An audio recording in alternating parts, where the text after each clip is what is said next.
Le jour de mon mariage, ma témoin m'a tendu un papier plié. Ce qui était écrit a tout changé. J'étais devant le miroir, dans ma robe de mariée, quand ma témoin Sarah est entrée dans la pièce. Elle avait un visage que je ne lui avais jamais vu. Pâle, les yeux rouges, comme si elle n'avait pas dormi. Elle a refermé la porte derrière elle et m'a tendu un petit papier plié en 4 sans dire un mot. J'ai hésité. Sarah et moi, on se connaît depuis le collège. Elle ne m'aurait jamais dérangé le jour de mon mariage sans une raison gravissime. J'ai déplié le papier et j'ai reconnu l'écriture de Julien, mon futur mari dans 37 minutes. C'était une capture d'écran de messages. Des messages entre Julien et une collègue de travail que je connaissais, une certaine Christelle. Des messages qui ne laissaient aucun doute sur la nature de leur relation. J'ai hâte qu'on soit ensemble pour de bon. Après le mariage, je lui annonce et je pars. Sois patiente encore un peu. J'ai relu cette phrase au moins 10 fois sans réussir à comprendre. Après le mariage.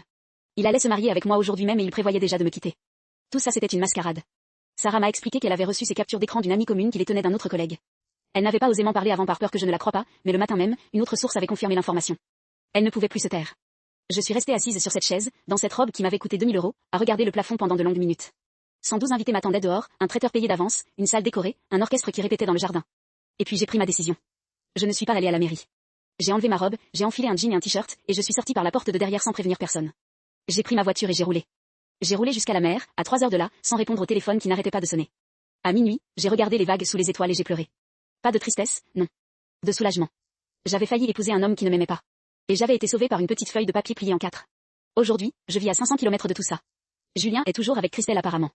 Tant mieux pour eux. Et Sarah, elle est toujours ma meilleure amie. Ce jour-là, elle m'a sauvé la vie. Abonnez-vous pour plus d'histoires.